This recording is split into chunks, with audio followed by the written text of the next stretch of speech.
Welcome to Towel Capes. I'm Cody Nestor. He's Todd Heel. What's up, guys? Last week we fixed The Force Awakens. Today we're back to fix The Last Jedi. If you haven't checked out our How We Fix Star Wars The Force Awakens video, pause this video now, check that one out, and come back. So Todd, we're going to pretty much jump right into it. Just kind of a brief reminder of how it works. Todd, you and I both watched The Last Jedi. We've kind of noted the elements that we liked about the film, things we didn't like about the film. And we said when we find an element that doesn't work for us, we play script doctor. Here's the problem. Here's how we fix it, right? So the rule is we can't make major changes. An example of a major change for this film would be something like Luke doesn't die. Okay. That breaks the rules. Gotcha. The idea is the characters still need to end up in the same place at the end of the film as they did normally, right?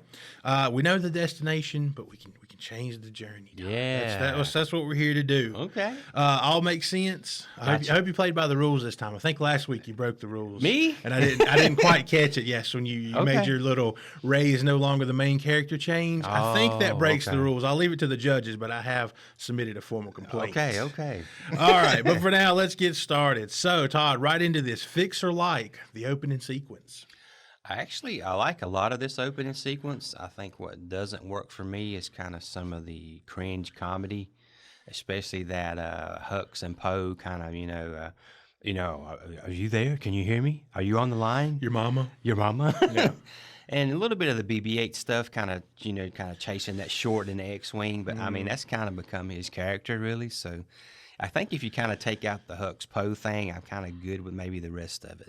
There's a lot of excessive misfirings of comedy, I think is what Red Letter Media called it back in the day. There's a lot of it, and a lot of it doesn't land, and this doesn't land. It feels out of place, and does it even work in the context of Star Wars? I don't think it's so. It's like a phone conversation. Yeah. It's like a prank phone call. Does that work? In Star Wars? In Star Wars? I don't think it does. So, yeah, I'm in agreement. I removed that. I like Poe destroying the surface cannons of the Dreadnought. I'm leaving that. I'm removing the First Order clearly attacking an empty base. Why not send a team down and investigate and at least look around for documents or somebody left a flash drive with porn and also the next base the rebels might be going to, just Wookiee porn. It's called intelligence, right? Wookiee porn, exactly. So maybe they go down, send a team down there just to check out and see if there's any information they can glean about where the resistance may be going in case they do lose them. Gotcha. Just the notes and stuff I had here. Why are the other Star Destroyers not attacking or doing anything? Why are they not attacking the transport ship? They're just there. They're just there. They literally do nothing but like stand behind the Dreadnought. It's like other little bullies standing behind the bigger bully and doing nothing. Yeah. And with you have spacecraft that can move 360 degrees in any direction. Why would the Resistance have these like slow moving bombers? True. Very straightforward, I get it's like this World War II aerial combat kind of callback. Yeah. That's what it is, but it doesn't work. Yeah, true. Like, why? How would those ships are not effective? And the other thing about it is like those bombers. They're these big ships. Those bombers are not able to withstand the fire from TIE fighters. Yeah, that's all it took to take them out. Like, I can understand if they took Star Destroyer fire or Dreadnought fire, but TIE fighters are able, why does no one kind of register these things of like, there has to be what can take out what? There has to be like some type of rules for your universe. X-Wing and a TIE fighter equivalents, right? A Star Destroyer and like the big cruiser that you see them on, probably equivalents in terms of like shields. Right. But like that bomber, the TIE fighter should not be able to take out a bomber shield. True. There has to be equivalency there. I get and you. It kind of breaks it like right off the bat. Here's another problem. I know I'm supposed to be fixing this, but I'm just pointing out problems. Okay. But here's another problem. So they say, Holdo says later in the film, she says there's 400 people in the Resistance left, basically across 3 ships. Like, so why in all this time between the Return of the Jedi and now, why is there no Army of the Republic? Why is there not some kind of coalition of systems that have some type of like peacekeeping force that can be called upon when a threat like this arises? It's like, that's a problem with these films is like, nothing happened in that 30 years. Right. You start the movie, Leia's still the general of the Resistance. same place she was. Han Solo, he's back to being a smuggler. The same place we kind of pretty much left him in the original trilogy. True. Luke, whatever. We'll talk about Luke. But, like, nothing has happened in 30 years. The universe has not evolved. It's just these characters, like, went on hiatus and just popped up in the same places. Yeah, just Like, a little older. Just a little older. It makes no sense. Like, you've had 30 years, because there's a point where she says, what's the quote? Holdo says that those 400 resistance fighters are the spark that will light the fire that will restore the Republic. You had 30 years to do that. I know. You had 30 years to restore the Republic. The First Order is a recent enemy. You would almost think that the Republic would be stronger in force, and the First Order would be kind of like, maybe struggling to get their start or something. Yeah, that's why I kind of mentioned last week it would make more sense if, like, the Republic had become the superpower, and maybe they had become kind of the thing that they were fighting against with, like, creating their own super weapon and the Starkiller base. My idea was that Starkiller base was their creation, and the First Order took it, and that's how they kind of come into power. Gotcha. Which makes sense. Here, makes no sense. You have 400 resistance fighters left, and what does the First Order care about 3 cruisers anymore? What are they going to do? Right. What are they going to do? They pose no threat. Yeah. There's, like, no threat. The only people in the galaxy that can kind of pose a threat at this point is maybe Luke Skywalker and whatever's going on with Rey. Yeah. Anyway, yeah. And one more note I had about it. Again, I'm getting back to fixing it, I promise. There's after the battle, Poe tells BB-8, well done, pal. You lost how many ships for basically nothing? You destroyed a dreadnought. I get it. But, like, they'll build another one next week. And you lost, like, probably 30, 40, 50 more people and bombers that you could have used for something else. So anyway, I keep some elements of that scene. I keep kind of the dreadnought, them escaping from the planet, but, like, a lot of it, the tooling around with Hux, all that, it's kind of got to go. And the Star Destroyers need to be doing something. They should be the ones taking out the little bombers. Right. Something like that. Anyway, fixer like Todd, going to Luke now. Luke throwing the lightsaber. It's got to be fixed. How you fixing it? And this kind of ties back into what I kind of said with our Force Awakens video. So I think I had kind of set up a scenario where the First Order had actually been holding Luke captive. And at the end of that movie, he gets freed by the Resistance. So I went back and forth on this. I tried to figure out how do we kind of, a la Empire Strikes Back, how do we break up our two teams here? So I think maybe I'm going with a scenario where maybe Luke goes to take Rey to train. If we're going to entirely rip off Empire Strikes Back like we did Force Awakens did Star Wars, why not go back to Dagobah? Right. I mean, we don't have to go back to Dagobah. They can easily go to this place where she found him in this movie. Right. But he's just not this crusty old, cut off from the Force, just bastard. Well, we'll get to that. I'm getting ahead of myself. We'll get to that. So yeah, you're kind of having him.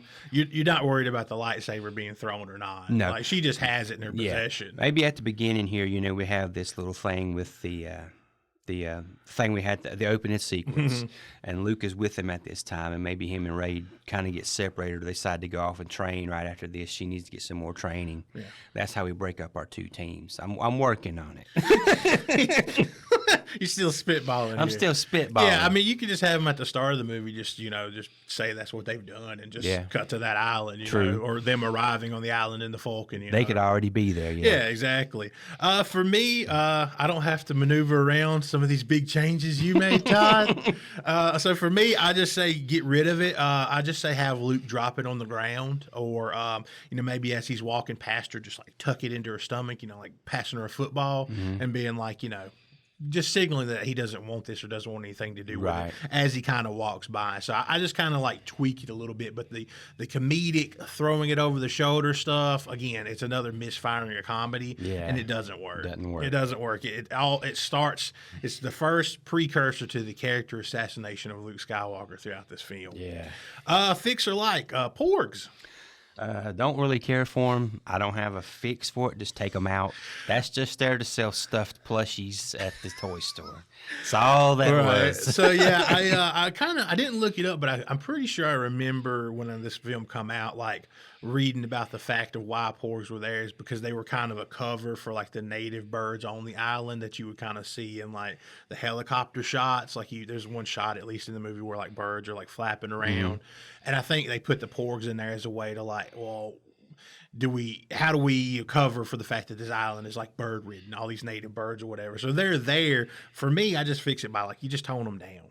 Yeah. You don't keep going back to that dry well of comedy with like overly cute or like them being sad when Chewbacca's eating one of them. Like, you know what I mean? Like Right. you don't keep showing them and keep making it. You don't, when they're flying away, you don't have one on the dash of the Millennium Falcon be like, "Meow."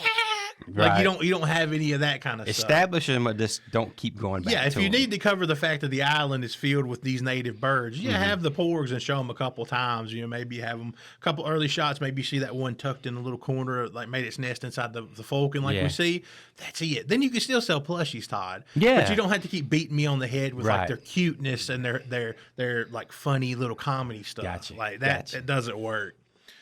Fixer like Snoke and Kylo's first scene and Kylo destroying his helmet. You know, I don't really mind this stuff right here. I don't really mind the Snoke, Kylo stuff, and even the Snoke kind of manipulating Rey into thinking that him and Kylo has a connection just to kind of bring her aboard the ship. That kind of, in a way, works for me. Right. Yeah, I don't like the scene. I would say fix it or tweak it. Like I would say you don't need, based on the fixes I did last time, which was like the last fight between Kylo and Rey. It was more of a stalemate. Right. They both maybe took a little damage, but she was on the back foot mostly in my version. Right. So you don't need that like really meta commentary that you get from Snoke being like, you were bested by a girl who never held a lightsaber. Yeah, that would have You to be don't need toned that down, kind of yeah. bullshit. Like you don't have to have that, which is something the fans complained about in The Force Awakens. So like that would be out based on the changes I made. You would I would still do the Kylo kind of destroying his helmet. Like it feels like Ryan Johnson was kind of wanting to change the narrative from like Kylo just being like a worse Vader. Like he kind of Right. wanted to like I think he wanted to kind of change that narrative and show Kylo more as a person instead of like another Vader character and get rid of the Gotcha. helmet. Right. So I'm kind of all right with him losing the helmet. Perhaps you frame it more as an evolution of the character. Maybe he decides to do it, not so much because Snoke hurt his feelings. Right. Which is the way it plays in this movie. Yeah. Is like, take off that stupid helmet. And he's like, but Right. So like I would just kind of tweak this a little bit, but Yeah. I'm with you. I don't think it's too bad. All right, this is the big one. This is probably going to spend a lot of time on this one. I would say this one and one more a little bit later, but they both involve Luke Skywalker. So fixer like Todd, Luke Skywalker, and basically him being disillusioned and shut off from the Force. Definitely got to fix this. I don't like this.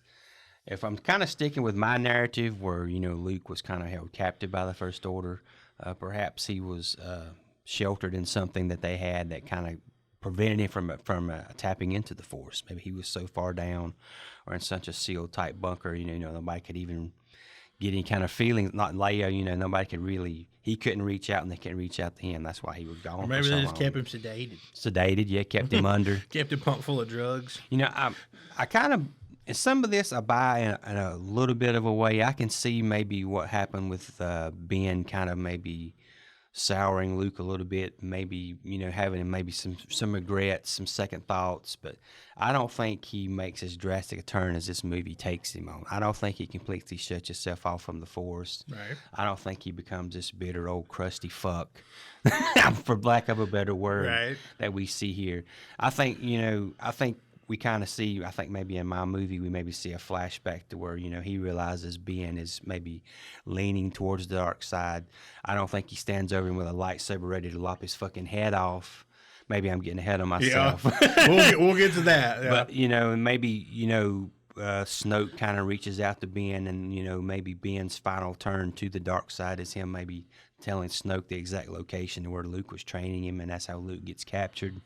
Yeah. Yeah. Okay, I could see that. Okay. I could see that. So, like, I would say, like, so, I mean, you might have it later, too. So, like, what's the kind of the crux of, like, the turn of Luke on the island with Rey here? In your movie, is she getting real training, or is it a situation where, like, there comes a point where he peeks inside of her and sees that same kind of darkness like he does here and just kind of stops the training and their time on the island is, like, wasted? Like, what's your through That's a line good for point. that? What are they going to do on this island? If Luke's not the bitter, crusty guy, Right. like, which, that's fine. Like, you could have elements of it. Like, what for you in your version, what do they do on the island? Is he going to give her a real training, or is he going to, like, just be like, start the trainer and be like, oh, no. Yeah, I kind of see it as he starts out too legitimately trainer, and maybe he's kind of in a way trying to kind of not really retrain himself, but trying to get back to where he was, with the failure of losing Ben Kenobi. Ben Ben Solo, Solo. not Ben Kenobi. He also lost Ben Kenobi. Yeah, he did. That's a lot longer. Yeah, that's a long ago. time ago. Yeah, Yeah. Ben Solo, kind of dealing with the ramifications of that, but then he realizes, that she's got that darkness in her, and he's already went down this path once with Maybe Solo. like triggers him. Yeah, and then I kind of in my story, I think maybe some of that stuff where Snoke is reaching out to Rey and kind of making her susceptible to thinking she's got a connection to Kylo. Maybe she just straight up leaves Luke. Maybe she steals the Falcon and just takes off, and that's kind of how he winds up having to be stranded on that island or that world or wherever he was at, and he have to reach out with the Force like he did and not be there physically. Okay. All right. For me, so yeah, I got a lot here too, so bear with me here. Okay. So like, I would say with the character of Luke Skywalker in this, I would say I'm gonna again tweak it more so than I need to fix it. Okay. And I know people are like, "What the fuck? You like this? You like this version of Luke Skywalker?" No, I think I like that's a big thing with this film is like in theory, I like some of the stuff Rian Johnson was going for. Right. In theory, not in execution. So Okay. in theory, I like a little bit of the disillusioned Luke after what happened and kind of shutting himself off and kind of going into exile. But like, based on what my fix is for, the why of Luke going into exile, which we'll kind of talk about in the next thing that we're talking about Luke wise. Before I go into that, here's some things that I like that Luke or Rey kind of say during their time together, Okay. and whether or not actually I do like them or I hate them or I'm indifferent to them. So all these will be Luke's lines, except if I do signify that it's Rey. So you think what? I'm going to walk out with a laser sword and face down the whole First Order? Get that out. It's too on the nose. Right. You think I came to the most unfindable place in the galaxy for no reason at all? Okay, I'm in with that. Rey says, something inside me has always been there, but now it's awake and I'm afraid. I don't know what it is or what to do with it, and I need help. All right, I'm good with that. Luke, you need a teacher. I can't teach you. No shit. Don't say you need a teacher and then say you won't teach me, asshole. Right. Get that line out. Gotcha. I will never train another generation of Jedi. Okay. I came to this island to die. No, cut that. I see this more as an exile situation, not he's just like Waiting to die. waiting to die. Yeah. It's time for the Jedi to end. No, I don't want to take it that far. I cut those lines and I cut the line of I will teach you the ways of the Jedi and why they need to end. I don't see him that disillusioned. Right.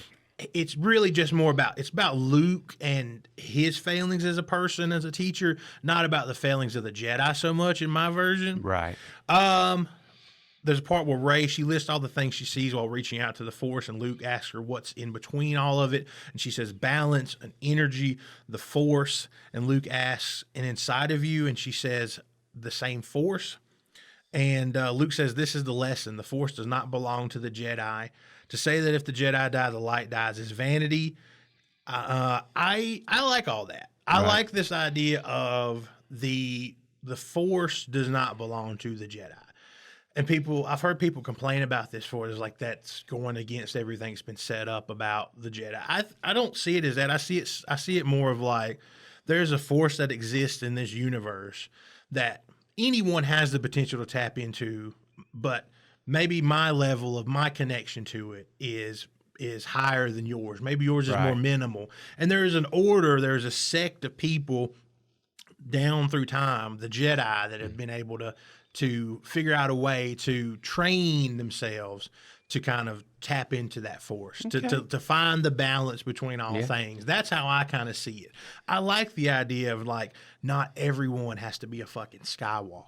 I got you. I like that. That's the thing that's the idea that I think he was trying to go for. Again, the execution is kind of like the poor part of it. Right. Luke says, I've seen this raw strength once before in Ben Solo. It didn't scare me enough then. It does now. Tweak that a little bit, but I like that. Luke says, now that they're extinct, the Jedi are romanticized, deified. But if you strip away the myth and look at their deeds, the legacy of the Jedi is failure, hypocrisy, hubris. Okay. It is kind of accurate if you look at the prequels. Right. With what he says, at the height of their powers, they allowed Darth Sidious to rise, create the Empire, and wipe them out. It was a Jedi Master who was responsible for the training and creation of Darth Vader.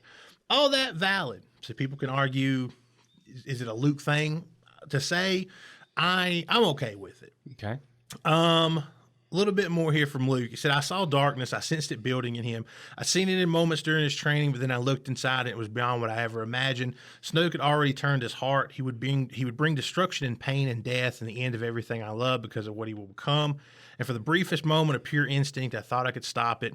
It passed like a fleeting shadow, and I was left with shame and with consequence. And the last thing I saw were the eyes of a frightened boy whose master had failed him. Tweak, because I'm with you. I think we're both in agreement. I don't like the idea that Luke would actually ever have a thought that he would like actually kill or hurt Kylo or Ben Solo. Right. So tweak that a little bit. But as far as his characterization of the darkness within Ben, I'm fine with that. Mm-hmm. And Ray says you failed him by thinking his choice was made. It wasn't. There's still conflict in him. If he returned from the dark side, that could shift the tide. This could be how we win. I'm all right with that. To sum all this up, I think Rian Johnson, he was kind of trying to paint a picture of Luke Skywalker, the man, versus Luke Skywalker, the legend. Right. And the real, he's kind of the real Luke Skywalker versus the romanticized version of that we as the audience kind of know of Luke, and also that Rey and everyone else kind of thinks of Luke. Yeah. And he was trying to do it, but he wasn't able to kind of follow through with it in a meaningful or interesting way. Again, I don't think he executed it quite properly. So I'm just doing a lot of tweaking because I like the base premise of the idea that there is some disillusionment with him, but his reasons why he's become disillusioned, that's what I'm tweaking a little bit. Okay. But I like some of the ideas and the concepts here. Fixer like Todd. Luke drinking creature titty milk. I don't like it, and I'm not fixing it. It just don't happen. There's not a creature sitting there with 4 titties ready to be milked, and Luke really digs it. And that creature. That creature kind of looked like it was digging it too. Like it was like it awaits this every week. Is it time, Skywalker? It was the best day of that creature's life. Yeah. I wrote "Get it the fuck out." Also, Luke's little spear fishing scene where he jumps on this big spear and kind of rides it onto the other side of the wall. All that you just got to go. You introduce later on those caretakers, which I think is another element that's kind of weird. These weird frog looking people. Yeah. But if you're going to introduce those weird creatures and you call them caretakers, then one could rationally assume that he's fed or taken care of or has some kind of agreement with them to get food on the island. I don't need to see him drink titty milk or spearfish. Go spearfishing. Yeah, I don't need to see that. Get that the fuck out. Fixer in a moment of weakness, Luke contemplating killing Ben Solo enough to stand over him with a lightsaber while he slept. Got to be fixed. I think I already mentioned how I fixed that. Maybe he realizes the darkness that's in Ben. He realizes it's more than he can maybe overcome with his teachings. I think maybe instead of a confrontation between him and Luke, maybe that's when Ben actually reaches out to Snoke, or Snoke says he's already kind of got his claws into him, and I think maybe Ben's final turn is, hey, Snoke, here's where we are. Come pick me up, and we can get Luke Skywalker too. Come pick me up, Space Daddy. Yeah, come pick me up, Space Freddy Krueger. That's what he looks like. I don't know. Yeah, I got to fix this and tweak it too. I feel like this is a bridge too far for the character of Luke Skywalker. Yeah. My fix would be instead of trying to kill Ben Solo, he abandoned him. He refused to train him after sensing kind of the hidden power, the darkness inside of him. Mm-hmm. It's just as simple as that. He didn't need to try to kill him. He saw what he could become, and that was enough to his action was basically to no longer to associate with it, to just go on into exile. Right. Well, yeah, to basically, to say I can't. I don't know if I can pull you back from this. I don't know if I can help you. That maybe I'll have it kind of a little bit later, kind of how I characterize it with Luke. But basically, it's a kind of a fear reaction. And then this kind of being the thing that kind of pushed him to Snoke. Maybe Snoke was there trying to reach out to him. And then maybe Ben, kind of returns to Luke's school then as Kylo Ren with the Knights of Ren. That's where everything kind of gets... You're a better script doctor than I am, man. after Luke abandons him, that's what causes him to.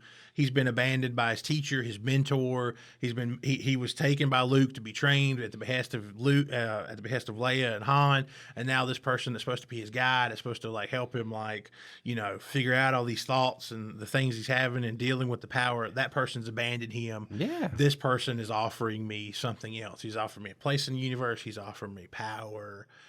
All this kind of stuff. Okay. I like it. I think you achieved the kind of the same goal to me without kind of character assassinating Luke, and you kind of provide a little bit of backstory about how Kylo was kind of drawn to Snoke, which this movie's not concerned about. Neither was The Force Awakens, but this movie isn't concerned about the backstory of Snoke or Snoke at all, which we'll talk about in a minute. Right.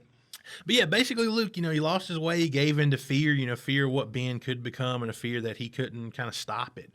And Luke's inaction was causation that allowed Ben to kind of fall to the dark side. And after giving into fear, failing Ben, allowing the son of Han, Leia, to kind of fall to the dark side, how could Luke ever attempt to teach a person again after that? So, Yeah. so and I thought about it too. How could he set it right? Like just in the context of like why he would go into exile. Like how could he set it right? Was he supposed to go face down Snoke? Was he supposed to take on Kylo in a duel? Like not likely. So for him, he chose exile, and I kind of thought about it too. I'm like, kind of a lot like Yoda did when he failed to defeat Palpatine. Yoda goes right into exile. Yeah, that's right. He gets on that little speeder and is like, to exile, I must go. He gets in there with Jimmy Smits, and he's like, take me to Dagobah for the next 30 years. You know what I mean? Right, he's outie. So yeah, so he failed and he chose exile, just kind of like Yoda did. So that's kind of my characterization of like how things came to be. I think it's just a bridge too far for Luke to actually have contemplated killing Kylo. I think it's more about I see what you could become, and I'm so fearful of it that this is causing my inaction. It's causing me to abandon you. Right. And that's Luke's greatest failing, maybe as a character, and the thing that he needs to atone for in some way. Fix or like Poe's entire character arc, Todd. Man, I don't really know what to do with Poe. Yeah, I thought about this one a lot too. Because it seems to me like if you think about the OG trilogy, you had your two, I guess your main, you had Luke Skywalker and you had Han Solo. Mm. You could maybe throw Lando in there, but Lando kind of almost seemed more like a side character. Mm. But you've got Poe and you've got Finn, but Rey is your main. We're going to say Rey is our main. So Right. how do you kind of work Poe in? I mean, here he's kind of like this, whatever we need to do to make the resistance keep moving forward. I don't give a shit if you're in command or not. I'll mutiny this son of a bitch if I have to. Right. I mean, he's one of these characters I don't really know how to weave him in. Yeah, I don't know that I gave him so much of an arc here. I did kind of try to figure out a way to fit him in the story because, like, if you just look at the arc, quote unquote arc in the actual film, what is his arc? To not take chances, is his lesson to not blindly follow authority, Right. or to blindly follow authority, I should say. Like, what is his actual arc supposed to be? That's the problem. And like, I get the core of it is he's supposed to be thinking like a leader, not a soldier. That's Yeah. what the crux of it, I think, is what you're trying to get across, is that you need to stop thinking with his head, stop being hot-headed, stop rushing to action, and think like a leader. Think steps ahead, right? You're positioning him to be the next Leia, the next person that can lead this rebellion, and you have to think about the big picture. And like, again, the writing and the execution here is kind of so poor that it kind of gets muddled. This kind of ties into our next one, but I'll give you this part of it. I think Leia would still give him the old, Poe, you need to get your head out of the cockpit speech and all that kind of stuff. But I think you send Poe here with Finn and Rose.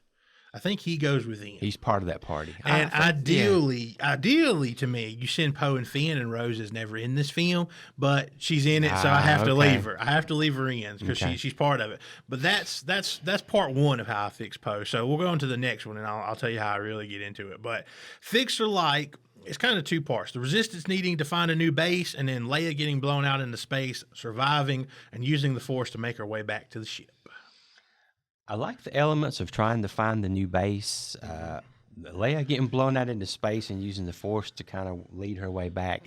That doesn't really work for me. It's cringeworthy, I think. It is. It's very cringe. It is very cringeworthy. Yeah, absolutely. Like, yeah, it doesn't work for me. Do you actually? I mean, if push comes to shove here, what really does Leia have to do with this entire movie? I thought about it too. Hindsight being 2020, if you knew what was going to happen in real life, you would have killed Leia. Yeah. You would kill Leia in this film. If you knew what was going to happen in real life, Right. unfortunately. We didn't, but We did, unfortunately, yeah. Like, but if you had the hindsight to know that this would be really her last film, and then Rise of Skywalker, it would just kind of be whatever footage you have kind of left to kind of fit her into the story Right. until you have to kill her off.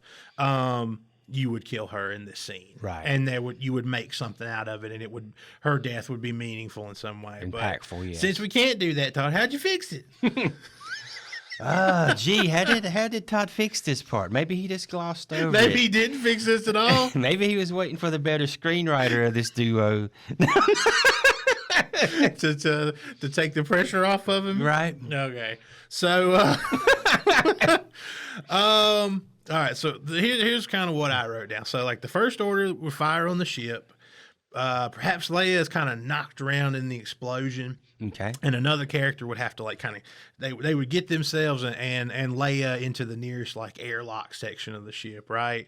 Right before the bridge is destroyed, and those that are remaining there, the rest of the leadership kind of sucked into space. Like, and here's where I might be breaking the rules slightly, but I'd keep a character alive who actually dies in this film because I don't think it would.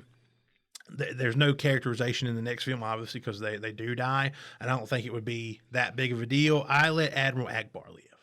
Oh, yeah. And I would say Admiral Akbar, he survives the attack, and he's kind of the one that kind of shuffles himself and like Leia, who's been like thrashed about in the bridge right before it's destroyed, kind of into the into the next airlock section. So he kind of like saves her and gets them both out. Okay. He would survive the attack and assume command instead of Vice Admiral Holdo. She's still there, but like you don't need her really. True. The way that I frame this, you could have it be Admiral Akbar. You could also have it be Holdo the way it is, but I think it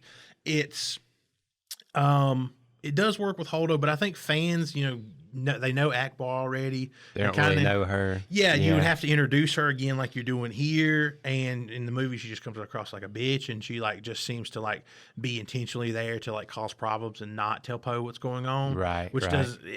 all that stuff doesn't make sense. It doesn't work. But I think, fans would like to see Akbar, and give him a little bit of a bigger role. Like I think it would have been a good thing for the movie. People obviously known character, someone that they like, and obviously, it's like one of the most meme Star Wars characters is Admiral Akbar. It's a trap and all that. Yeah. But I would say, Leia is kind of knocked unconscious, because she can't die. She's still technically at the end of this film. She's still in the film, so she's just kind of knocked, unconscious. You have some kind of scenes where everybody's kind of downtrodden, and Poe kind of he meets with Akbar, Finn, and whatever kind of rest of the leadership is kind of left to kind of form a plan, and Akbar he just tells them straight out, we've identified an abandoned resistance base on the mineral planet of Crate. He wouldn't say it like that. We've identified an abandoned military base. That kind of stuff. Right. Once we're in range of the planet, we'll transfer our remaining fuel to the transport ships, who will launch and head directly for the base, which is Holdo's plan in the end. It gets kind of fucked up, which some stuff happens. But that's the actual plan that she doesn't bother to tell Poe for whatever reason. Right. But that's the plan. He tells him directly. Poe says and wants to stop the First Order from like blasting those transports or follow them down to the planet. And Akbar responds, well, we're betting everything on the First Order, only tracking our big ships, not monitoring for the small transports, which is something Leia kind of mentions to him later anyway. And then you're kind of in the actual film, you're like, that's a little bit of a logic leap. So like I'm like, I have Poe. Poe's like, that's a hell of a gamble. We got to figure out a way to increase the odds. So that's when you have Finn kind of pipe up about the First Order ship and about how it works, and maybe they could do basically the plan as it is for what him and Rose are supposed to do, but add Poe into it. Okay. Like maybe Rose is just in the back listening to Finn, and he comes to a thing he doesn't know. It's like, well, what do we do about this? And Rose meekly comes up and is like, oh, we can do this or whatever. Yeah. And then Poe's like, you're going with us. And so now you've got the three of them to go. It's still kind of the same plan. They still talk to Maz, which is she's not a butthole eye monster. She's just Lupita Nyong'o. She's just a regular person. Yeah. They talk to her. She puts them on the trail of the code breaker, and that's the start of their story. And I don't think it's so much You can write in some stuff about him kind of learning about being a leader, but I think more about Poe in this, it's not so much about his arc so much as it is just about getting him and Finn together and having a little bit more time to develop their character, True. their relationship, and like get them on a little adventure together. Okay. Than it is about him having to do this leadership arc or whatever. That's how I would fix it. Okay. So, I'm glad. Bravo, sir. I'm glad you put in the work, Todd. Fixer like Finn and Rose's first meeting and the Codebreaker plan and Canto Bight and all that stuff. Todd, rolling all that into one. I think just because that slow speed chase between the First Order and the Resistance, you know, where they're having to just stay ahead of them, and because they can't go to light speed light speed, because you know they can fire on them in light speed or they can track them in light speed. I think what they said. So you've got to somehow divert away from that because that's just going to be just a bunch of slow shit, more than it already is probably. So I think you have to keep them going somewhere. And I don't actually mind this kind of like casino type world because, you know, we kind of in Star Wars need more than just ice and desert and jungle. We've had that. Right. So there's some, I think, some more of that comedic stuff that pops up here that I think needs to be removed. Like, I don't mind maybe a couple of guys thinking maybe BB-8's a slot machine and he puts some coins in him. Maybe he can fire them at them guards, but he doesn't like blow fake smoke off of his little shooter thing. Right. You know, I don't think a Benicio del Toro's character takes out, you know, a guard with just a damn fucking shoe. Yes. Yeah. But yeah, that's as far as, you know, like you say, the Codebreaker scenario and it being Benicio del Toro and then, you know, what he ultimately kind of does because of what his character is. We won't get ahead of ourselves there. I think I kind of leave that. I just think I take out some of the more comedic elements of what they get into down on that casino world. Because you got to divert away from that slow speed chase. Because if that's just all you've got, boy, that's boring. Yeah, I mean, we're still both leaving kind of the slow speed chase, but yeah, they have to do something. They have to go somewhere, obviously. I don't really care for the Canto Bight stuff. Like, I think it's mostly again execution. Like, it's a little too cutesy. It's a little too lots of CGI creatures. There's that random asshole. It's like, oh, you can't park on the beach. Like, and the whole reason they get arrested. Yeah. So like. My thing is I don't do Canto Bight so much. I do I think they just figure out that the Codebreaker is like he's on some planet and they figure out he's like in prison. They got to bust him out. Not by the First Order or anything. He's just in prison on that planet, and he's not good enough. He's not good enough, or the prison is not set up to where, like in this film, he could just be like, I'm sitting in the cell for no reason until you come here because the script tells you to come here, and I can easily get out of the cell at any time. Doesn't make sense in the film. He could. What was he doing there? Just sleeping one off? Yeah. Was he like just taking a rest? Is he like Otis in the Andy Griffith Show or whatever? He's just like checking myself in, Andy. You know what I mean? Like, what is this bullshit? So yeah. So I think he's locked up in prison. He can't escape. Whatever. He doesn't have his tools or whatever else he needs to get out, or he hasn't figured out a way. So Finn, Poe, Rose, it's just them on some kind of prison planet or some kind of world with a big prison, and they're trying to break him out and. Shenanigans and fights and character building and relationship building ensue. That's kind of how I would fix it. Get rid of this, like, because I get you're making the comment, but like in the greater context of Star Wars, what are you bringing them in for? But like I guess you're making the industrial military complex is bad because there's all that stuff in the Last Jedi about selling weapons to both sides. Yeah, it's bad. Okay, you're making that point.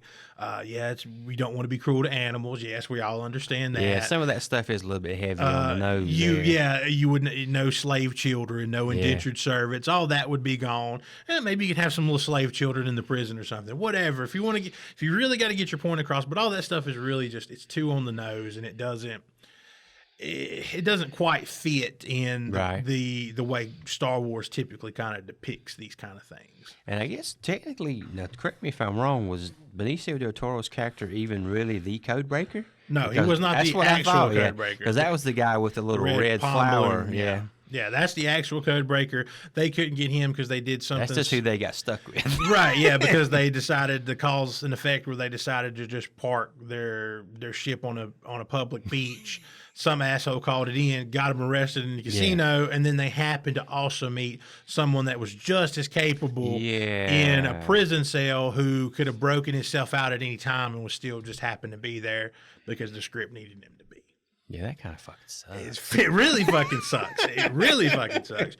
I'm all right with Benicio del Toro still playing the character of DJ. Get rid of his stupid stammering, stuttery snake talk bullshit. Yeah. You don't need that. Just have him be slimy Benicio del Toro. You don't need this like Right. You don't need all that kind of bullshit. Right. I'm with you. Like the part him knocking out some guard with a pair of shoes. I don't. Yeah, the BB-8 stuff and like the coins and like blowing smoke like it's a gun parody. It's too much. All that's got to go. Also, the fact that BB-8 subdues 3 grown men, binds their hands and feet, and also stuffs their mouth with some kind of cloth, all by himself. Has he even doing that? You gotta. Yeah, he's like a one-man droid army. You know, it's like no, it doesn't work. So you tweak that stuff. You set it in the prison, all that stuff. You make Benicio just slimy, get rid of his stutter and snake talk and all that stuff. And BB-8 can help and he can do something. And he can be useful, but he's not doing all the shit that he's doing in this film. They all fight together. They all get out of the prison.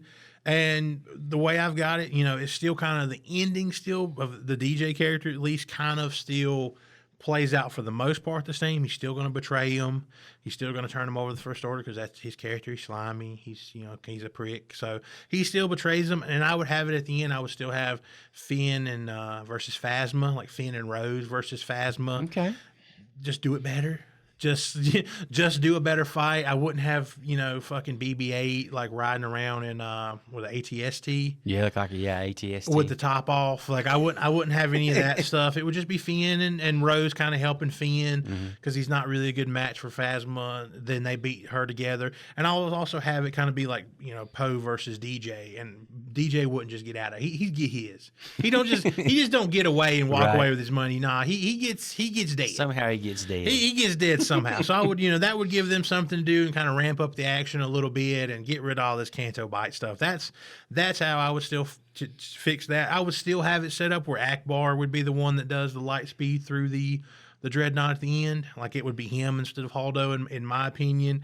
And Poe's the one that kind of you still have the problem of how you get them down to crate, so you still kind of got to hand wave that. They find a ship and get down there. But this time, Poe's the one piloting it, and I can see him pulling off the maneuver to barely get under that door a little bit better than I can Finn and Rose. Yeah, definitely. So that's my fix for that, Todd. Yeah. Fix or like a couple things thrown together here. Kylo and Rey's mind being connected, and also Kylo Ren wearing old man high-rise pants. Well, first off, somehow get Kylo a better pair of pants. Yeah, I mean, I think or just put a shirt on him. I think we can at least do that. Yeah, put a shirt on him. Oh, Rey, I'm on the toilet. Sorry, Rey, you're reaching out right now. I mean, I'm dropping a deuce here. I do like their minds being connected. I like that being ultimately like a thing that kind of stoked along to trying to preying on Rey as sort of a weak minded, get her thinking that there's some connection there, leading her to kind of come to their ship and being brought before him. Yeah. I like that part of it. I think maybe I guess in my movie I'm seeing that as that's happening while maybe Luke's struggling to train her. Maybe he's already saw the darkness in her and realizes I'm not going down this path again. Maybe he's already told her I can't do this. Maybe he's kind of shut himself off. Maybe kind of walked away, and she's like feeling this connection like to the point where I'm going to steal the Millennium Falcon and I'm going to this guy. Right.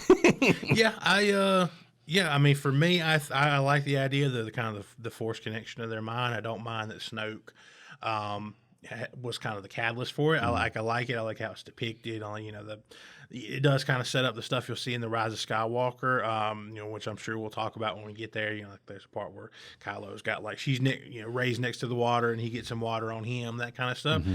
I'm okay with all that. It's different, something different than we've seen in Star Wars before. It's another way to kind of convey the Force and the connection that they have. So I'm all right with that. Get him some different pants. Put a shirt on him or something. Right. That part you could fix there, but for the most part, for the main the connection of their mind, I'm fine with that. Fix or like, Todd, Rey being drawn to the dark place, quote unquote, on the island. I mean, this to me is just a rehash of Luke on Dagobah, and nothing really happens in this scene, honestly. Yeah. It's like, several different versions of Rey snapping their fingers. Yeah, exactly. Yeah. It doesn't really go anywhere. Yeah, you're not in the Empire. It was Luke. He was in that forest, in that dark place on Dagobah was a way for him to face his fear, to face Vader, and to look inward of himself. I'm like, and it was a good metaphor, and it was actually meaningful and well executed. This is nothing. And that's all it is to like evoke what was in. It was to do Empire again, but worse. Right. And it just get it out. Just get it completely Just take it out. That's not needed. It does not fit here. Fixer like Force Ghost Yoda being able to call lightning down from the sky. You got to fix that. I think once you cross over and die, you're just a spirit guide only. I don't think you can control anything in the real world. Can you sit on a log, though? You can still sit on a log. Okay. I don't think you can call down, lightning strike I will bring. I don't think you can do that anymore. Gotcha.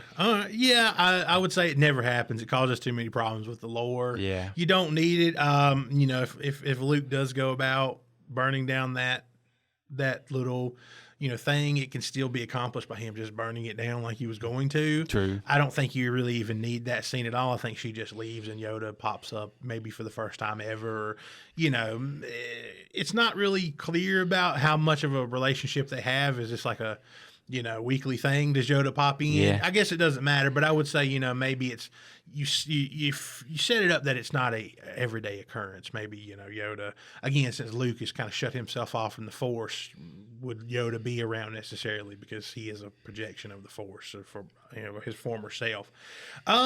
There's some stuff here I like from Yoda. I like kind of the conversation they have, and I think it leads into how I would kind of fix the ending of the film a little bit, but Yoda says, Skywalker still looking to the horizon, never here, now, the now in front, the need in front of your nose.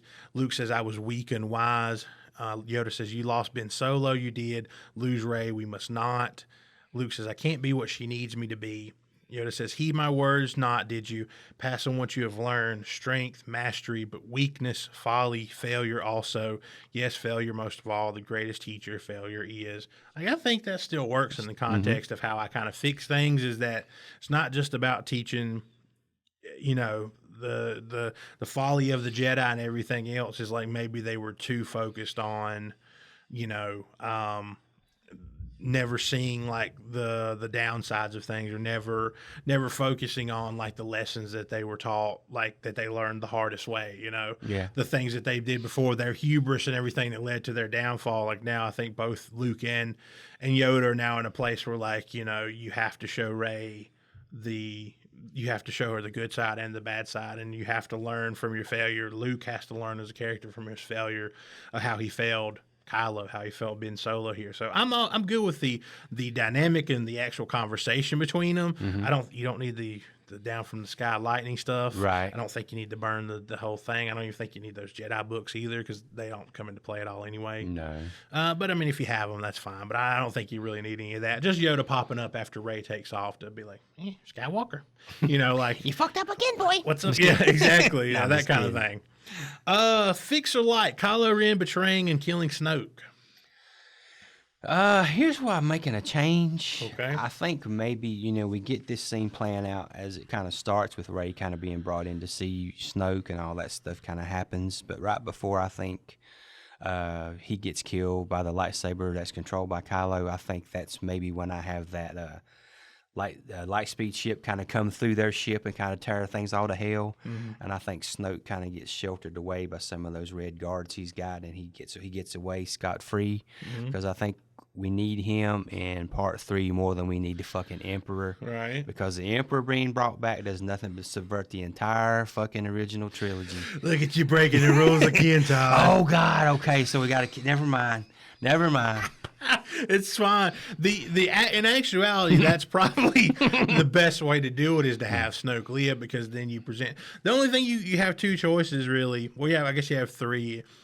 This movie, you leave Snoke alive, and he's your big bad for part 2, and it's about, or not part 2, part 3, and it's about taking down Snoke and whether or not Kylo falls to the dark side or comes back to the light. Right. You bring in to part 3 Kylo just being your big bad, and he's fully dark side, and it's Kylo versus Rey. True. Or you do the dumbest thing that they actually did, which is you bring back the Emperor for no reason. You completely shit on everything that happened in the original trilogy. It's like they really had no faith in Kylo Ren as a true leading, I guess, villain or something, because they felt like they had to bring the Emperor back. Yeah, I guess JJ didn't want to go that route, and then even then, the idea that from it's come out over the years is the idea. I think even Adam Driver said recently his character was supposed to be Kylo Ren was supposed to be the inverse of Darth Vader, where Darth Vader fell to the dark side early and came back to the light. He was supposed to be in the light, and his arc was to fall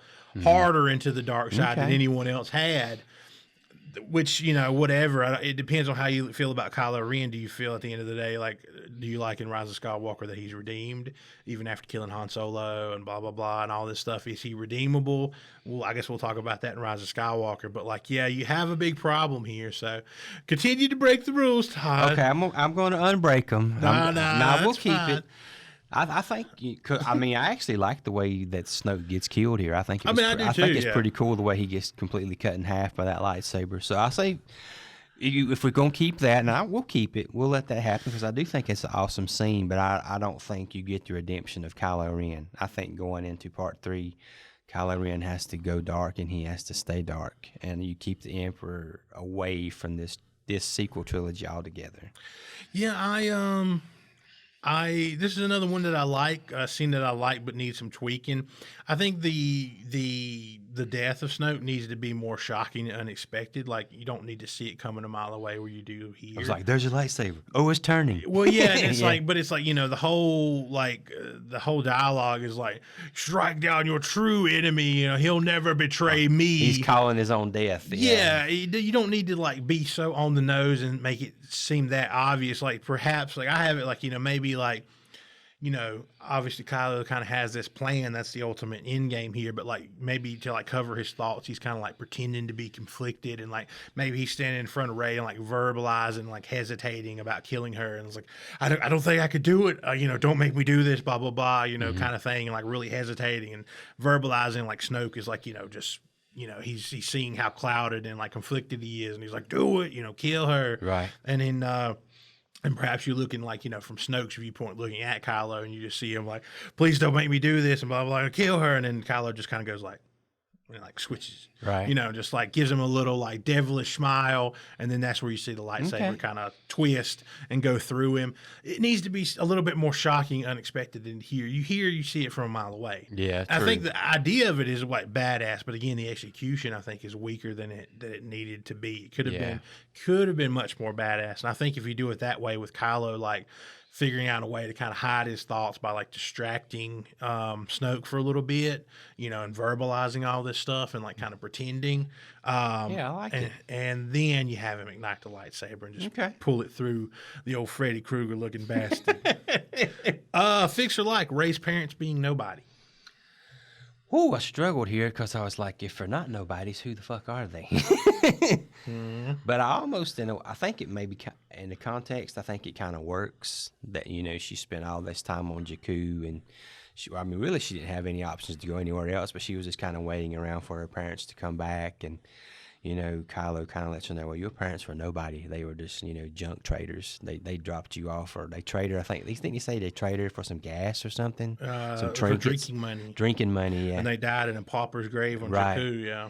It lends more to, I think, maybe Rey's arc from being just basically nothing to kind of where she winds up. Mm-hmm. Now, and it does kind of lend to more. Maybe she's more susceptible to maybe the offer Kylo's giving her right here. Hey, you got nothing, honey. Come join me, Right. But I mean, I think this works a lot better if they kind of kept it like this than the family she kind of gets shoehorned into in the third part, where they kind of set her up as being somebody I don't think she had a right to be, if you know what I mean. Yeah, I'm completely kind of okay with this one. I think kind of I'm leaving in a lot of the Luke, kind of talking about the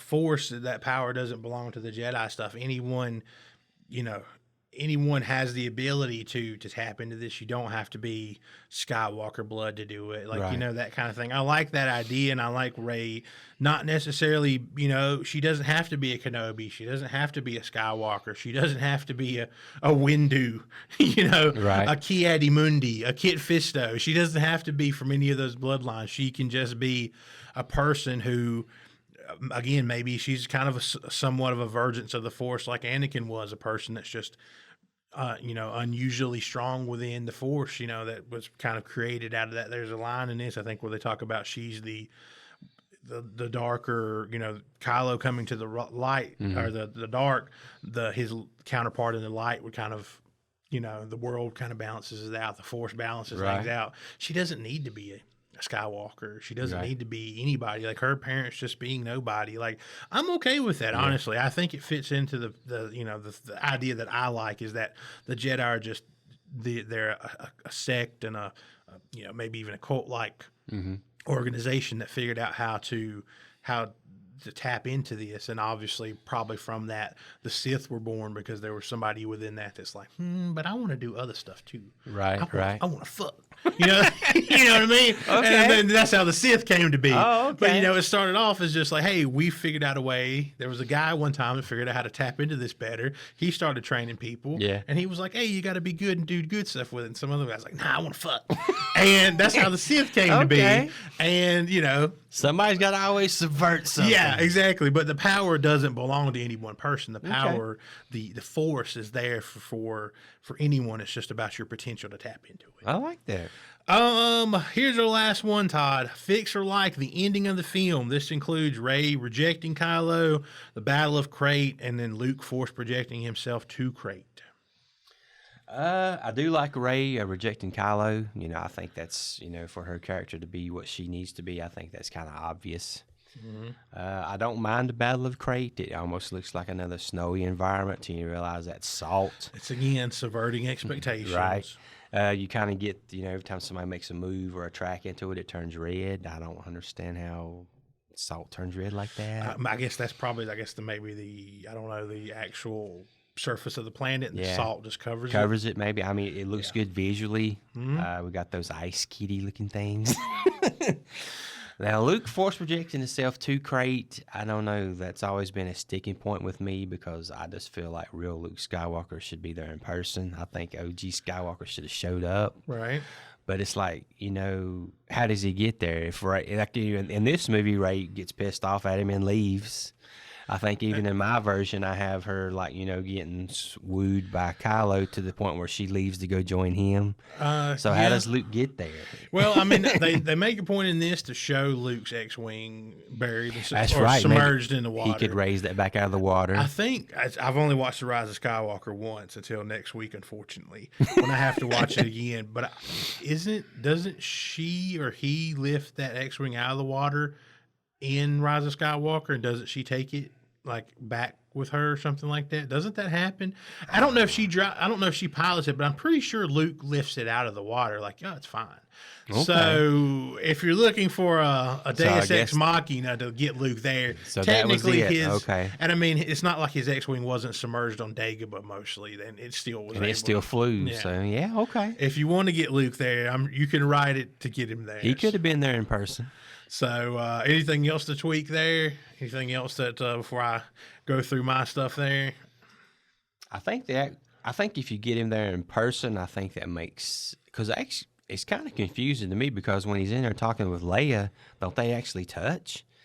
So well, the moment they kind of touch, well, he supposedly gives her the dice from the Millennium Falcon that he that's took, right. And the moment he touches her, she kind of does go from looking down to be kind of looking up. Maybe you could say she understands that he's not really there, kind of thing. So it's about your perception of that, I guess. Okay. How you see it.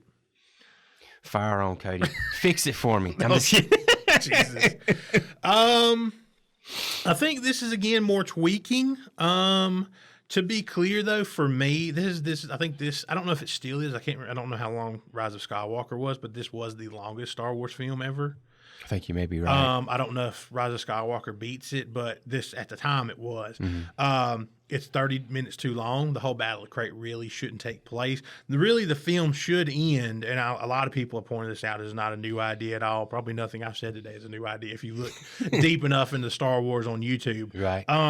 But the film clearly should end with Kylo being like, join me, sticking out his hand. Da-da-da-da-da-da-da. That's how it should end. Okay. That's really how the film should end. And that's at like 1 hour, 49 minutes that happens. Okay. So that's the perfect ending. And you come back in part 3. The idea of the third film being about Kylo and Rey somehow trying to balance their ideologies to like try to govern or rule over things or something, or change the way things are done, because that's the whole idea this movie likes to throw about, is let the old die, kill it if you have to, all that kind of stuff. That idea is intriguing. Obviously that's not what they went with. They went with, let's bring the Emperor back and turn Ben Solo back to the light and make Rey a Skywalker and all this kind of stuff. But like the idea of like a third film of being like, are they gonna like somehow, is she going to be the yin to his yang and pull him back a little bit from the dark side and have this kind of like, neutrally gray new Jedi or Sith kind of way of being. But to not get too far into that, that's an interesting idea. Or even if you just start the third movie and she does like she does in this film, rejects him because he's like, yeah, I'm still going to kill all your friends that are down on that planet like he does now. But I think to try to stick within the rules, I think most of it kind of plays out very similarly. Again, I would end the film there, but I think most of it plays out similarly. Yeah, I would cut out the speeders versus the Death Star cannon, because like everything in this film, it ends in a failure, and everybody goes right back to where they were to begin with. They're in the base, they go out, they fail miserably, they come right back to the base. Gotcha. So why even, you don't need it. It's just, again, this movie's already overly bloated and too long. The point of the ending is about Kylo and them being there, the First Order being there, and Luke being there. You just have Finn, Rose, and Poe and BB-8. They're just, they make it back from Snoke's ship like before. They're just there with the rest of the survivors, kind of preparing themselves for the worst, looking for a way out, looking for where there's crystal critters went. I think they're one, I can't remember what they're called. But I think you just kind of tweak, once Luke shows up, he has his little moment with Leia. I don't think you need the dice thing because, again, they're not physically there. Yeah. Kylo even goes back later after Luke is, like, already seemingly passed on. And they disappear. And they're, like, disappeared. And, like, you don't need that. Just have that little moment with Luke and Leia that you didn't get between Luke and Han.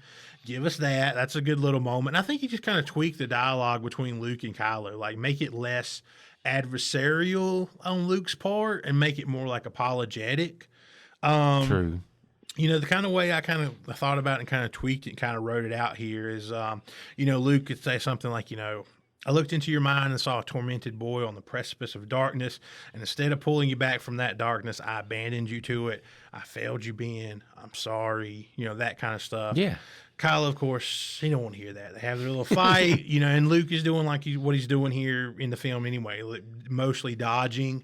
He would have his Return of the Jedi green lightsaber because it gives it away that he's a Force ghost by having the lightsaber that they just destroyed by pulling it apart. It gives that away like too early in it. You want to kind of think he's really there. That's another little twist that you could pull out of this movie. Like, why doesn't he have his Return of the Jedi green lightsaber to sell the fact that it makes Kylo Ren look like an idiot too. Like, oh, you have that lightsaber me and Rey just destroyed. You know what I mean? Yeah. So like he would have that. And then, they go back and forth some. And, Kylo's like, you think you can come here and say you're sorry and that change anything? You think you can change me? And maybe Luke's just like, switches off his lightsaber and he's like, it's far too late for me to change you, but she can. And then kind of cut to Rey lifting the rocks, letting Finn and Poe and all everybody escape. Yeah, letting them out the back. And then you kind of have, Kylo, he's taken back. He's enraged. He attacks Luke and his lightsaber passes through him like it normally does. And then, you still have the line of Luke being like, see you around, kid. But then, I have it like, you still get Luke, you get that somber but hopeful music playing. You switch between shots of dying Luke and them flying away on the Millennium Falcon, the survivors kind of there. Yeah. And then you get that Luke looking up to the twin setting sun and he says, I'll always be with you. As you cut to Rey, tears in her eyes, and you just see her expression kind of change from sadness to determination. Roll credits. Yeah. Scam. Yeah. Yeah. Yeah. And then you have the implication here that I think in what you do in Rise of Skywalker, what you should have done, the implication here is that Luke will come back in episode 9 as like a force ghost to try to guide and train Rey now that he's tried to atone for what he did and to buy the time for the resistance. Okay. And you know, he comes back to try to be, he sees the error of his ways. He's going to come back in episode 9 to train Rey as a force ghost or something, or give her advice at least to be there for her in some way. And then that, I you like know, it. the I'll always be, you know, I'll be with you always, that thing, you know, that's, you know, mirrors Obi-Wan Kenobi, you know, that kind of stuff. Him, the relationship he had with Ben, Right. that's his relationship now with Rey. And that's my fix for The Last Jedi, Todd. Look at you, man. Let's move on, Todd. We still have to review this son of a bitch. Oh, man. Todd, give us your review score and final thoughts for Star Wars Episode 8, The Last Jedi. For me personally, I think less things work here overall than they did the last time with Force Awakens. I think, in my opinion, you kind of have, in a lot of ways, a total mischaracterization of the character of Luke Skywalker. Some things I can see where they were going with, but some things just totally were a misfire. You got a lot of gags and funny bits I think were totally unnecessary. Right. I think for an overall score, I've got to give this one a 4, which on our scale is subpar. Yeah, I gave Force Awakens a 5.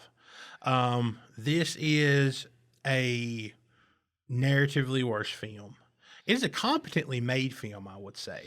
Visually, I was getting ready to say, when I watched it, I watched it in 4K on Disney Plus. Visually, it's beautiful. It's amazing. it is a competently made film in terms of its execution of the actual filmmaking. There's not much that you could hold against it there. Again, it's a stunning film and it's competently made. It's just narratively it flounders. Yeah. And The Force Awakens narratively was not that great. Neither is this film. And it's so weird. And I know a lot of people have talked about it before. And again, the original sin that we pointed out last week is, how do you not have 3 completed ready scripts to go? Yeah. How was Ryan Johnson and J.J. Abrams, what they both had planned to do, how was it so diametrically opposed and so far apart? Like, and you get written and directed by Ryan Johnson. You just give this movie to Ryan Johnson to do whatever he wanted. And I don't know how if you're Kathleen Kennedy or anybody that has a decision at Lucasfilm to be like, you see what JJ did. That film's in the bank. It's on home video. It's in people's homes. It's in the zeitgeist. Yeah. And you get the script for the Last Jedi, yeah. And you read it, and you're like, how do you go? Yeah, this is what we're doing. Right. How do you bridge that gap? I don't understand that gap in logic of how. So you're going to say we spent this entire big budget blockbuster movie setting up all this stuff, and we're going to let this guy come in with his own ideas that some of I agree with, some of his ideas in theory. Again, I think he has some interesting ideas on these characters. How are you going to let him come in and spend the second movie undoing The first movie. and then bring the guy back that made the first film to come in for the third one to undo the second one? People should have lost their jobs for this. But they did not. Kathleen Kennedy and the people in charge at Lucasfilm, and I don't want to just keep saying her because, like, oh, she's a woman, you know. It's not that. Like, she's the face of this. Right. She's the face of Disney Star Wars. Bob Iger and Kathleen Kennedy, they're the people that are out there. They take the bullets as their name on it. Like, I don't know who else, you know, whatever. Yeah. Tommy Johnson, whoever else greenlit this fucking script should not be working in Hollywood. Right. Because, like, how do you look at this and say, this is the right direction for our second film? Let's spin our fucking wheels and undo everything we did in the first film in the second one, and then have no idea what we're going to do for the third. Like, who greenlit this shit? Exactly. So with that in mind, I'm also going to go with, you know what? And I'm going to go with a 3. I've been debating it. Okay. I'm going to say this is a bad film. It's a beautiful bad film. Okay. It's a beautiful looking bad film because there's some seeds of ideas that are interesting. There's a lot of, again, this is the ultimate in theory film. In theory, some of this stuff can work. Execution terrible comedy misfires, all of that stuff. It just adds to a really bad film. And I think it is a couple steps down for The Force Awakens, which was that we talked about it last week, was just that made in the factory Star Wars nostalgia. Yeah. And this is, it's like seemingly made by a person that like cannot stand the idea that exists. That they've created that, and they want to do everything they can to like destroy that. Right. And whether you like it or not, like I don't think it works. And I think again, this is of the three, this is the one that set back everything else. Because I think there was some stuff you could have built on in Force Awakens. You could have like done better, and maybe in the hands of a different director or through more carefully crafted stories for 2 and 3, you could have taken, Rey, okay, she's a decent character. Kylo Ren is interesting. Poe Dameron's a likable fellow. Like all that kind of stuff. You had stuff to build on, and you had someone that just like put the brakes on everything and didn't move the story forward really in an interesting way, and just wanted to seemingly be like, oh, it was like he was on the internet message boards, like he was on Reddit and be like, oh, you think Snoke is this person? He's the new Emperor? Nah, he's dead. You think Kylo Ren is the new Vader? Nah, fuck that. He destroys his helmet. He's not the new Vader. You think Rey's a Skywalker? No, she's nobody. Like he just like went down the list to try to subvert your expectation, and it just doesn't work overall for me. So for me, long story short, long answer, I say this is a 3 out of 10 on our scale, Todd. I think this is a bad film that looks good. Anything else from you, Todd? I'm good. I think we're going to call that a wrap for this episode. If you enjoyed the video, please like and subscribe. All of our social media information is on the screen if you'd like to get in touch with us. If you haven't already, check out last week's video, How We Fixed Star Wars The Force Awakens. Towel Capes will return next week with How We Fixed The Rise of Skywalker. Yeesh. Can't wait for that, Todd. Thank you so much for watching. Until next time, bye, guys. See you guys.